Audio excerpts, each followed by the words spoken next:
that is especially in rapid prototyping, direct from concept to product, you can jump, because the intermediate stages, that is pre-planning, process planning.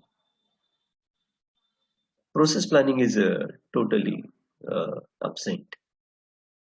So once you have the concept, and that too in digital form, then you can get the product. And that's why this technology is called as the rapid technology, rapid prototyping. So in this rapid prototyping, the machine is not fast. The maybe dispenser or whatever the tool is used in the rapid prototyping technologies, that is not too fast. So everything is slow because it requires some curing time, it requires some dispensing time, then there will be XYZ movements of the machines and all that. So everything will be slow.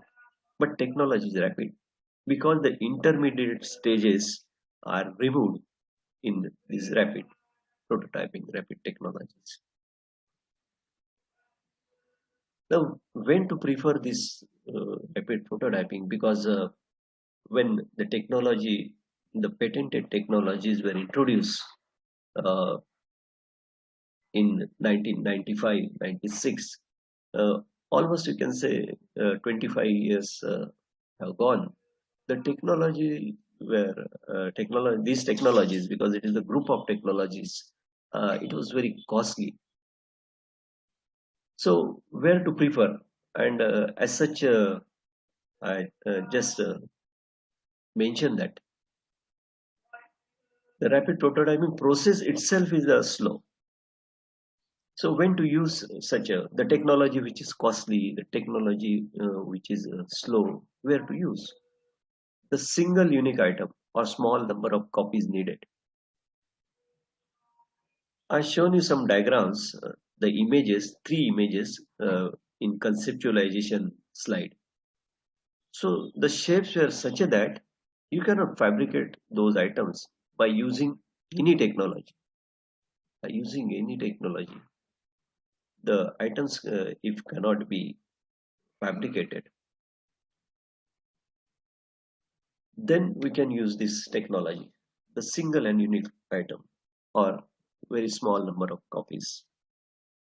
Then shape of object in computer form, because digital, it requires digital description only, a digital file. You must the paper drawing, if you have, that will not be useful. You must have the drawing or the object, 3D object created with the help of some graphics package, some graphics software. So that is the essential thing in this case. And shape is too complex to be generated in any other way, then you can prefer this technology. And there are so many application areas. You must have already gone through this. Just this diagram I was developed.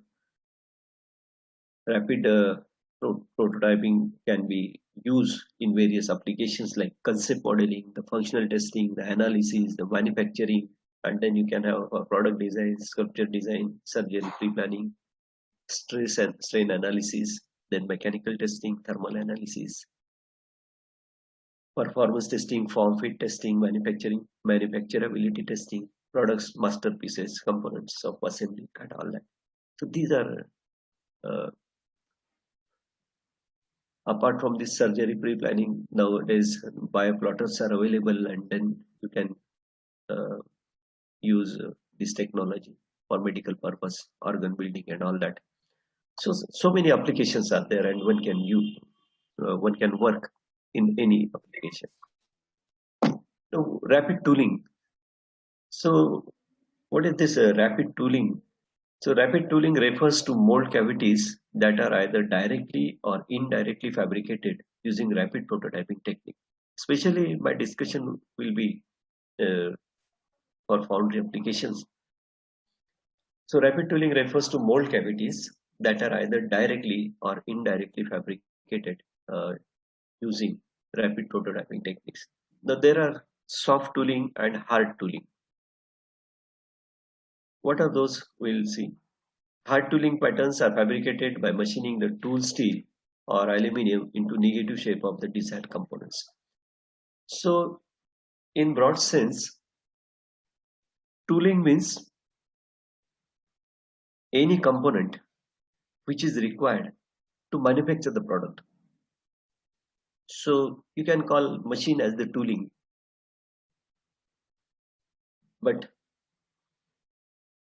tooling will not be the machine. So machine will be the tooling, but tooling will not be the machine. So anything that is required to produce a product, that can be the tooling. What are the challenges in tooling development? The small size sand molds are difficult.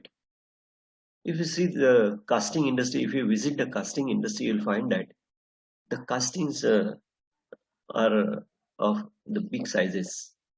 The tiny components or small components, small parts, you cannot fabricate because of so many limitations. That is the limitation uh, of the sand molds. Then perfection is contoured patterns is always the problem, because the patterns are to be uh, either made by some carpenters if the patterns are wooden, or metal one. So if the metal patterns are there, then the contour surfaces production becomes tedious. And carpenter, if they are preparing the wooden patterns, then how skillful he is, that that will decide the perfection. Then wooden patterns are dimensionally unstable. It is sensitive to the moisture, and metal patterns require more finishing time and cost. So this is a so costly affair if metal patterns are using. Accuracy is the major problem for sand casting parts. So in casting parts, you cannot talk about the accuracy in terms of the microns or even in mm.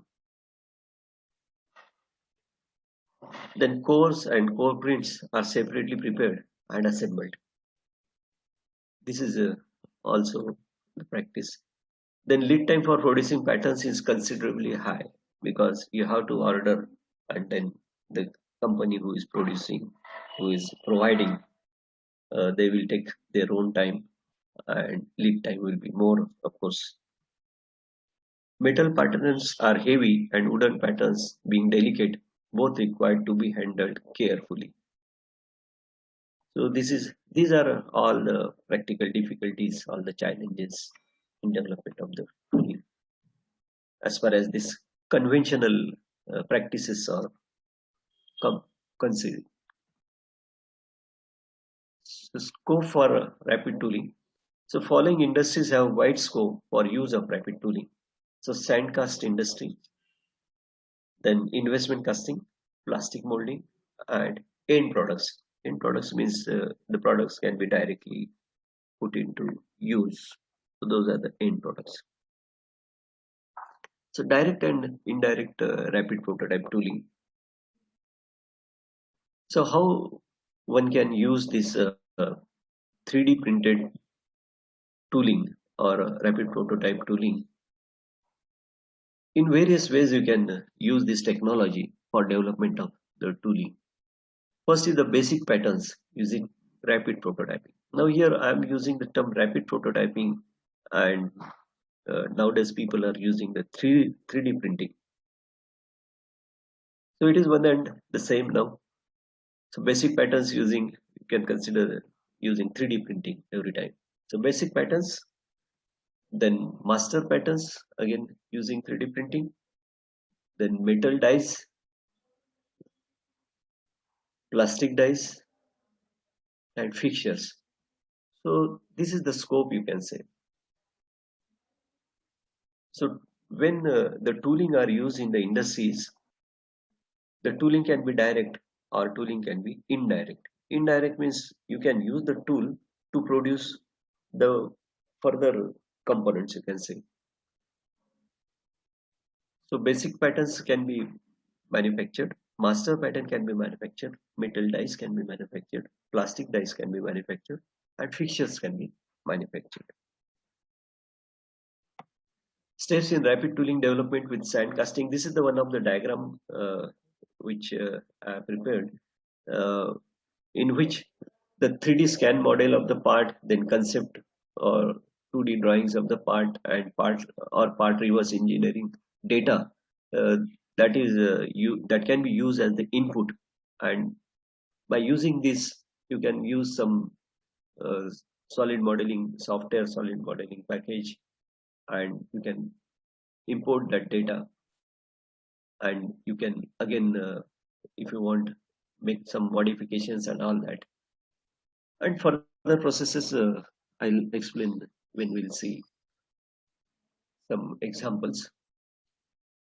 So CAD model, once you get, then the STL file can be directly prepared by using the software which comes with the modeler, and then further you can obtain the component by using a 3D printed component, you can say, or 3D printed part, you can say.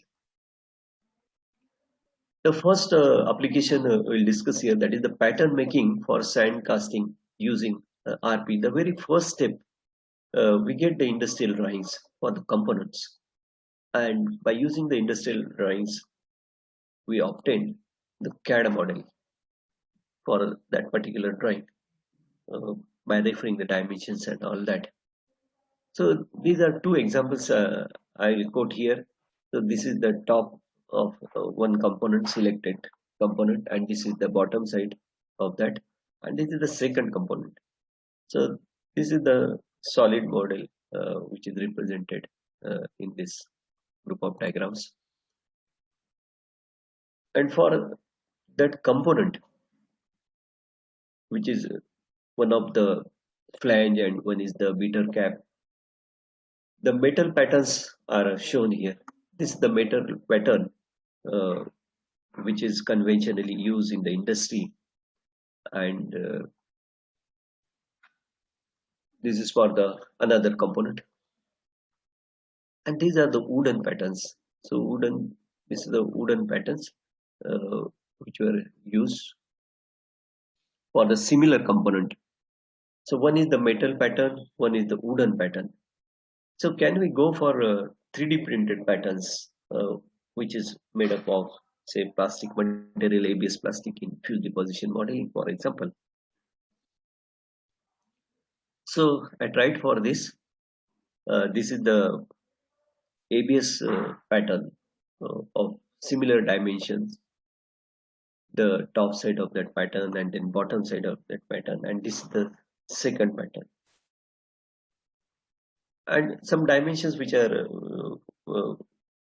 given, that is layer resolution 0.3302 mm, because the modeler which is available with me, there are two resolutions, that is 0.254 and 0.3307.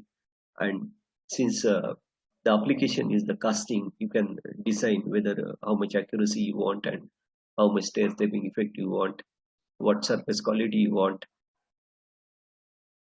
So casting itself is a very say crude method of manufacturing. You can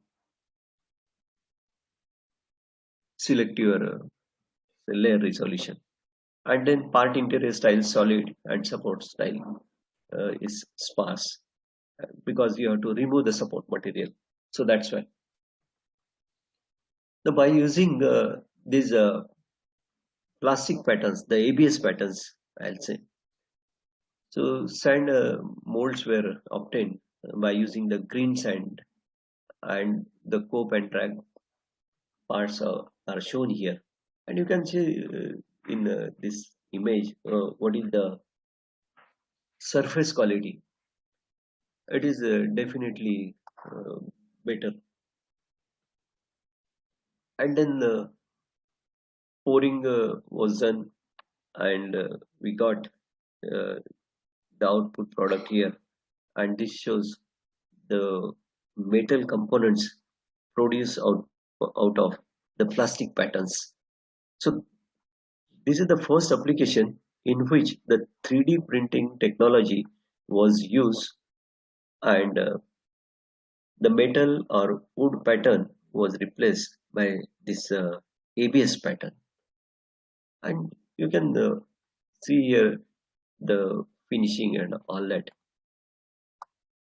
Now, when the components are compared with metal patterns and wooden patterns, the components which were produced by the plastic pattern by using plastic patterns with the components produced with metal patterns and wooden patterns, the better dimensions were obtained.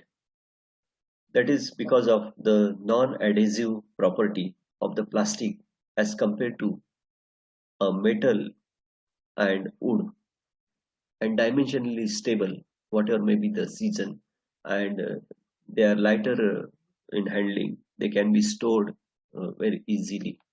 There is no point of rusting, there is no point of say cracking, there is no point of the bulging, so they are also environment friendly.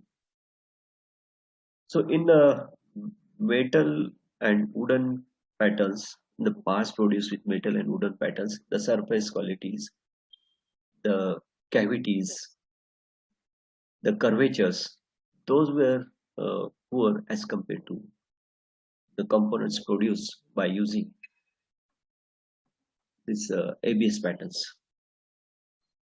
And this is the again comparison. You can see here the curvature. The curvatures are distorted, and here the curvature are clear bars produced with the RP patterns. Then you can see the circularity, and you can see the edges here, and all the faces here. So everything is better as compared to the wooden patterns and metal patterns.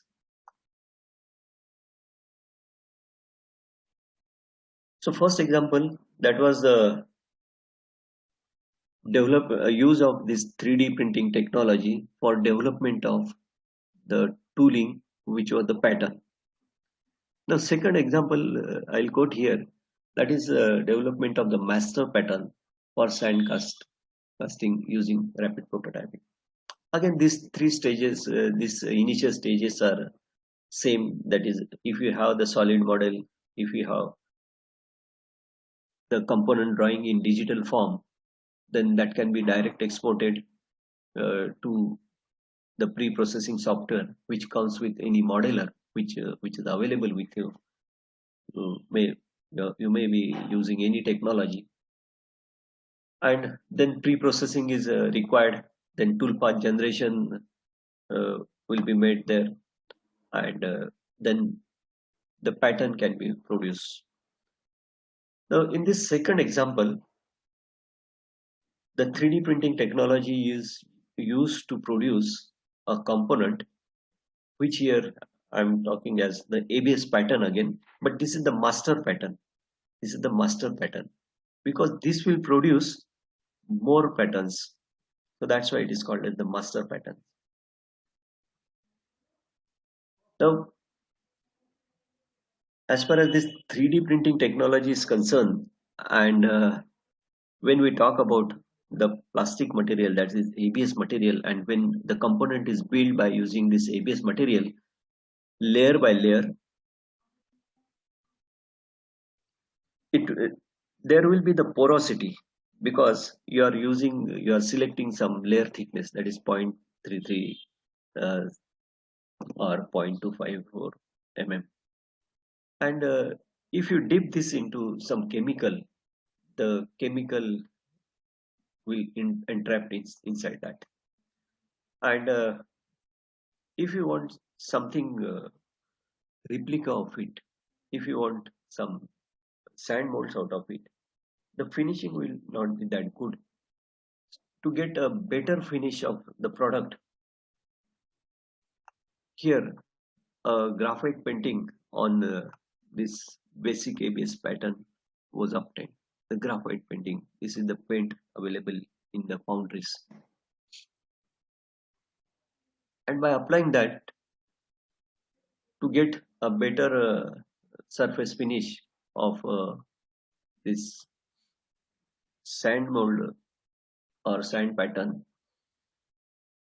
this is the red sand which was used, and a CO2 gas is passed. Especially this component, if you see in this diagram, a component is very small.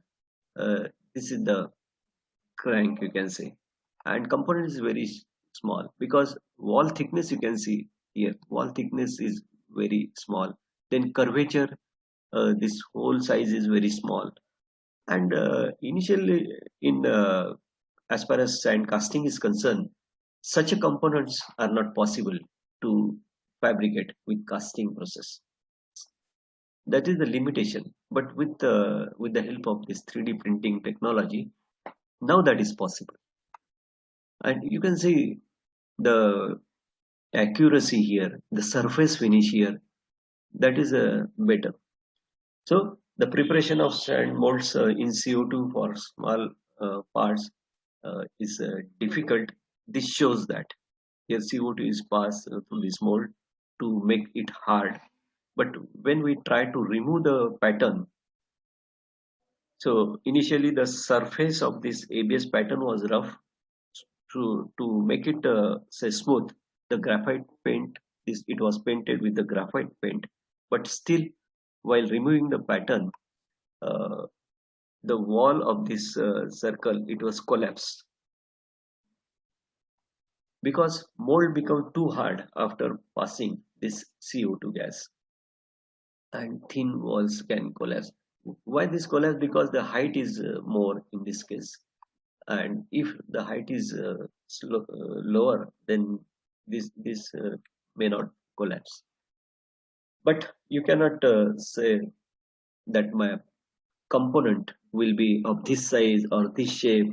So you can have any component, and technology must be compatible to produce any any kind of component. So if you use the sand, green sand, and if you use some binder and to make this mold hard, if you use this CO2, then you may not get success if components are very intricate. But components are, if the components are small but components are simple, definitely you can produce the small components by sand casting method, because sand casting method is the cheapest one in for producing multiple number of components. So that's why we can use ABS tooling in this.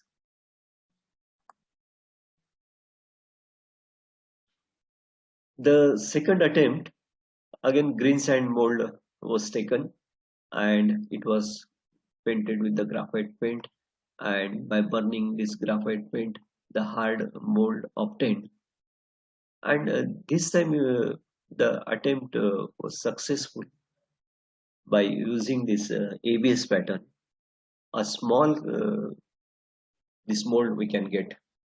You can see the thickness. Rib is very thin, and this circle rib is also very thin. Circles are very small. But with conventional patterns, with metal patterns, this is not possible. With wood patterns, it is not possible. It is only possible by 3D printed patterns, 3D printed components.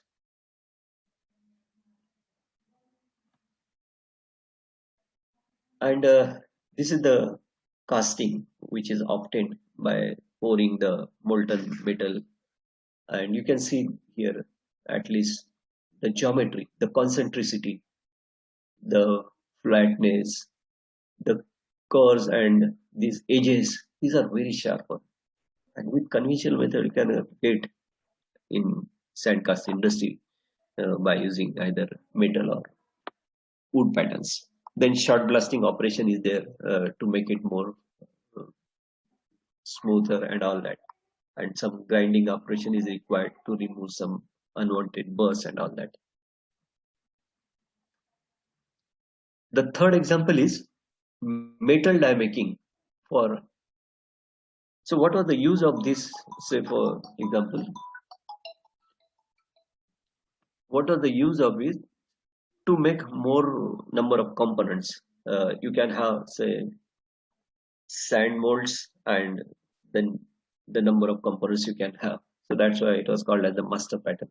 Then metal die making for plastic molding using RP. The application is plastic molding because one can argue that how the casted die can be used because casting is hard, and if it cannot sustain the blow and it will get crack and all that.